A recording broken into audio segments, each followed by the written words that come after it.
최근 메이저리그가 피치클락을 도입했죠.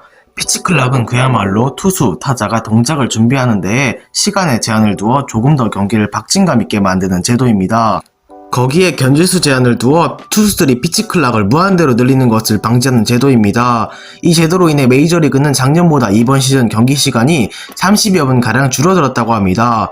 이 제도에 대해 부정적인 의견을 던지는 사람들도 적진 않지만 전 이 제도를 한국으로 들여오는 것을 적극 찬성합니다. 왜 그럴까요? 바로 한번 알아보시죠. 일단 피치클락은 근본적으로 야구 경기 시간을 단축시킵니다. 피치클락으로 인해 메이저리그는 평균 3시간 9분이었던 경기 시간이 2시간 38분으로 줄어 약 31분이나 경기 시간이 줄어들었다고 하죠. 시간을 줄이면 뭐가 좋느냐? 바로 신규 팬 유입, 특히 젊은 팬 유입을 이끌어낼 수 있다는 것입니다.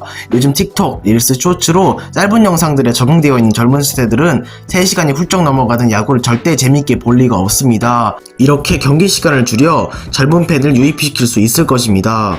거기에 야구장 관중 수에도 영향을 미칠 수가 있는데 주말 같은 경우는 상관없지만 평일 경기의 경우 대다수의 관중들이 그 경기 후 다음날 아침에 학교나 직장을 가야 합니다. 그렇게 9시 반이 넘어서 10시가 다 되어서 경기가 끝난다는 것이 조금 부담 요소로 작용할 수 있습니다. 근데 야구 경기 시간을 평균 2시간 30분 중후반대로 맞춘다면 9시 초반대에 끝나는 것이기 때문에 부담을 조금 덜고 야구장에 올 수 있어 관중수 증가 역시 기대할 수 있습니다. 거기에 피치클락은 역동적인 야구를 이끌어낼 수 있는데요. 피치클락은 일반적인 야구 팬들이 매우 지루해하는 투수들의 긴 준비 동작이나 타자들의 복잡한 타격 루틴 시간을 제한하여 이런 데드타임의 시간을 단축시키기 때문에 지루해하는 시간을 줄이고 플레이 시간 비율을 늘려 더 역동적인 야구를 만들어낼 수 있습니다. 거기에 견제 제한까지 있다 보니 주자들이 상대적으로 자유로워져 많이 도루 시도를 하는 뛰는 야구를 만들어 야구의 역동성을 더 키울 수 있습니다.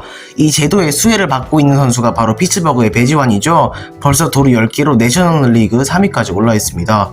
한국 야구의 평균 경기 시간은 무려 3시간 10분이 넘습니다. 그렇게 야구가 점점 지루해지고 평균 연령층이 올라가는 것입니다.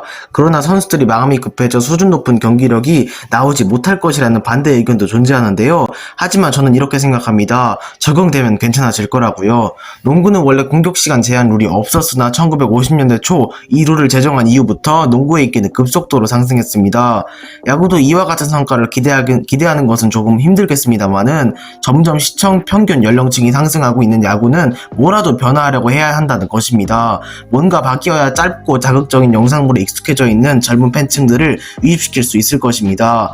그리고 애초에 스포츠는 높은 경기력이 우선시 되어야 하는 것이 아니라 흥행이 우선이 되어야 한다고 생각합니다. 그게 프로스포츠의 존재 이유이죠. 결국 자생을 하려면 돈을 벌어야 하는 거 아니겠습니까? 메이저리그가 시프트 금지, 피치클락 등의 변화를 주려고 하는 것은 결국 야구계가 큰 위협을 느끼고 있다는 것을 증빙하는 것입니다. 네, 지금까지 한국 야구가 피치클락을 도입해야 하는 이유에 대해 알아보았는데요. 결국 핵심은 데드타임, 즉 플레이를 하지 않은 시간을 줄여야 한다는 것입니다. 야구 특성상 어느 정도의 데드타임은 있을 수밖에 없지만 템포를 길게 끌고 가는 투수들을 보는 것은 정말 지루하기 짝이 없습니다. 우리 프로야구도 이를 적극 차용해 적용했으면 좋겠습니다.